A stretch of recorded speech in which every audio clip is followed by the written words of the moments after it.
We've got a massive New York Rangers trade update to take a look at here today, involving some pretty massive news that dropped yesterday, talking about the New York Rangers inquiring and possibly being interested in one of their former wingers, JT Miller, who is now a star-level forward with the Vancouver Canucks. So in today's video, we're going to kind of break down this whole situation here with the report that we got, kind of given the kind of news about the Rangers being interested in inquiring about JT Miller, and really kind of break down this whole situation here, because we obviously had those reports that came out not too long ago, a few days ago now, kind of talking about the Rangers looking to make a kind of big, massive kind of shakeup with this roster, look to make some massive moves and trade away some core players. So obviously, you go out there and add in a guy possibly like JT Miller, who does have a $8 million cap hit, and we'll take a look at the stats, the contract, and all that kind of stuff in a bit there, because there are some details to that kind of make things a little more interesting to kind of get a deal actually done. But in general, JT is a great player. He would obviously improve this team a decent amount there. He's a talented guy, but there's always question marks about who would be traded away to kind of make this happen there, because JT is someone who definitely has quite a bit of value there. He's on a, not amazing elite contract, but it definitely is not too bad for what he can bring to a hockey team. So we're going to kind of break down this whole situation here involving the Rangers, JT Miller, and the Canucks all in today's video. So starting off here, JT Miller did take an indefinite leave of absence from the Vancouver Canucks on November 19th due to personal reasons, so we don't know exactly kind of what's happening there, but he has not played any hockey, obviously, since, November 19th there. So it's been about a week and a half or so now. Obviously, he's still a great player, still a star-level kind of guy. We'll see what happens with that whole situation there. But the Rangers apparently have inquired about trading for the, former New York Rangers there, as we do have a little kind of, quote here to take a look at, as it ends up saying here, according to The Athletic, the Rangers have inquired about Vancouver Canucks forward JT Miller. Quote, a league source said the Rangers recently inquired with the Canucks about JT Miller, who is currently on an indefinite leave of absence.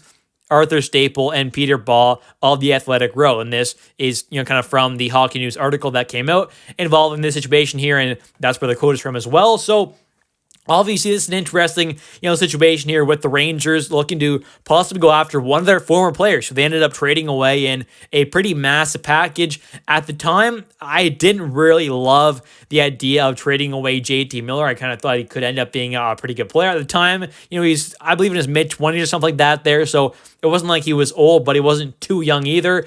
He obviously is up there now in age. He's not obviously old, but he's definitely not that spring chicken that he once was, obviously, but he's still a very good player. And at this point is definitely, taking quite a few steps up since his days with the Rangers there. He has kind of blossomed into that true kind of star level kind of guy, but the trade that ended up sending him away from the Rangers happened back on February 26th of 2018, so a very long time ago now. Miller was traded, along with Ryan McDonough to the Tampa Bay Lightning there in a deal for Libor Hayek, Brett Howden, Vladislav Nemestikov, a 2018 first-round pick, and a 2019 conditional second-round pick that obviously stayed a second because the Tampa Bay Lightning did not win a Stanley Cup in that right year, obviously, for us. So that was unfortunate, but either way there, this was just, in general, not a great trade. I mean, let's be honest here. JT Miller, being the star that he is now, Ryan McDonough, obviously was a big part of that Lightning team for a while there,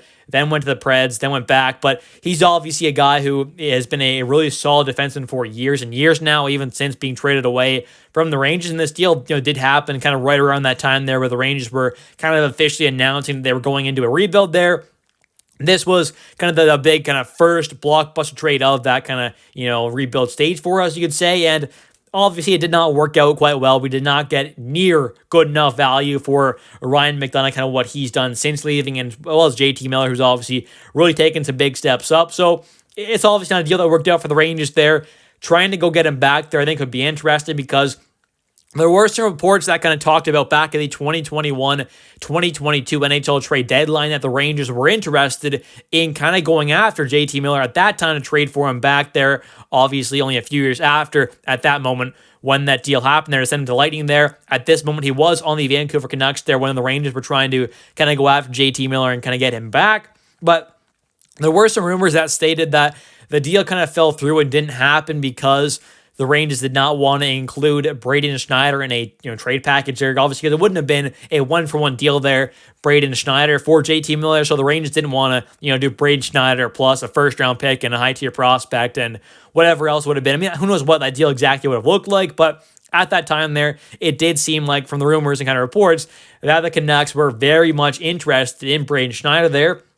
Obviously, at that time was just kind of getting himself kind of into the NHL there, but has now turned into a solid defenseman. Obviously, hasn't taken those massive steps forward in his game, but still at that time, the Rangers did not want to include Braden Schneider in that package, so no deal happened there. A little after that, he ended up signing that massive extension JT Miller did with the Vancouver Canucks, so he's obviously been there for a while now, signed that 7-year deal worth $8 million per season, so he did sign a pretty massive contract there, but the big thing with this contract is he does have a full no movement clause for the next 3 seasons. So until 2027, that summer there, he will at that moment have a 15-team no trade list there. So it does kind of drop down to about half the league there.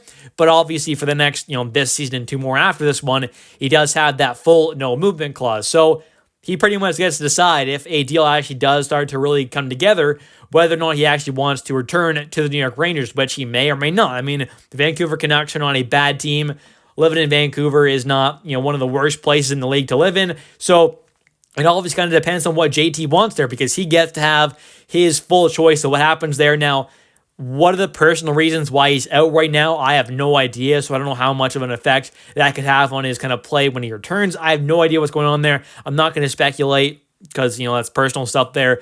We don't need to do that here, but it is kind of interesting to see kind of what JT would want, whether or not he would actually want to return, because he doesn't have that full no move clause. He gets kind of decide what does happen. So that would make things very interesting there. And at this point, I mean, JT is someone who is not going to be cheap. He's going to cost quite a bit to trade for. So I really have no idea exactly what the Rangers will be willing to give up. Would a kind of core style of a kind of guy on the Rangers right now be interested or be included in that deal there? And would the Canucks be interested?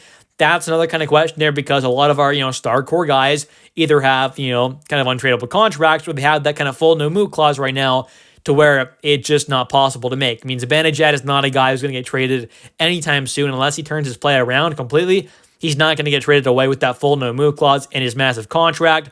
Obviously, guy like Panarin there, he's not getting traded away. I don't necessarily think trading away a guy like Chris Kreider is the true answer. Now, if you're getting JT Miller back, I wouldn't be against including a guy like Kreider, obviously, but how much else you're having to add into that deal. So there are a lot of kind of circumstances there that kind of decide whether or not I'd be interested in actually making a trade personally as, Rangers fan for JT Miller. But all in all, he would be a pretty nice add for this team. Now, as things do currently stand as of this exact moment of recording this video, the Rangers only have about $575K in cap space, so it's not like they can go out there and, just add him in there. There would have to be some, pretty massive contracts going the other way. Now, the one interesting part is there, Jacob Trouba's contract and JT Miller's, they exactly match up there. They're both making $8 million. Now, obviously, Miller's is for a lot longer, but that is the exact same, cap it there. So that could make things a little easier there. Maybe it's a 3-team kind of trade where, Trouba gets sent off, JT comes here, and we send whatever else back to them, the Canucks there. So who knows what would happen there, but a guy like Trouba would probably have to be moved out to make this deal kind of happen there with the kind of cap space situation the Rangers are in currently. But overall, JT is a good player. We'll take a look at some stats right now and kind of what he's done so far this season. He does have 17 games played, 6 goals, 10 assists, 16 total points there, averaging 18 minutes and 24 seconds per night. Has 1 game-winning goal there. A bit flexible there. Can play a bit of center, a bit of wing, so he does have that versatility, which is quite nice. He's not an elite kind of defensive guy, but he is a pretty solid one, so that's kind of nice there, as well as he wouldn't be coming in to be a liability defensively. He is quite good there. Definitely can hold more than his own, so that's a positive there. So maybe we do see a trade happen, maybe we don't, but he is someone who has had some pretty big success in the NHL the last few seasons there. With the Vancouver Canucks last season in 2023-2024, had the 103-point season there. The season before that, 82 points. The season before that, 99. So he has been a guy to produce at, point per game plus kind of level for the last, 4 seasons or so. So that is quite nice to see there. He is a really solid NHL player. He's got that versatility of playing wing and center, and is obviously just a pretty great player at this point in his NHL career, but he would obviously cost quite a bit there to acquire, so you're looking at Kreider plus, plus, plus. It's not just going to be Kreider in a first. It's going to be, if it was Kreider, it'd be Kreider, a first-round pick, and then you're also looking at maybe another pick or two conditional-wise. You never know. Plus some prospects and Kakko. It'd be a lot of stuff to go after JT Miller. I don't know exactly. Don't kind of quote me on that, but it would cost quite a bit to go after a guy JT Miller. The Canucks would not just be looking to kind of get rid of his contract there, because he's obviously not kind of young. Like I said, he is, 31 years old right now, turning 32 in March. He does have quite a few more years left under contract, 5 more seasons after this one right now. So he will end that contract into his later 30s, but he is still a great player and probably will be for years and years to come. Anyways, I want to thank you all so much for watching this video. If you have enjoyed, definitely hit that like and subscribe button for daily New York Rangers content. Definitely let me know your thoughts on whether or not you'd want to see the Rangers actually trade for JT Miller or not. Thanks for watching. I'll catch you next one, and let's go Rangers. Hopefully, we turn this slump around very, very soon.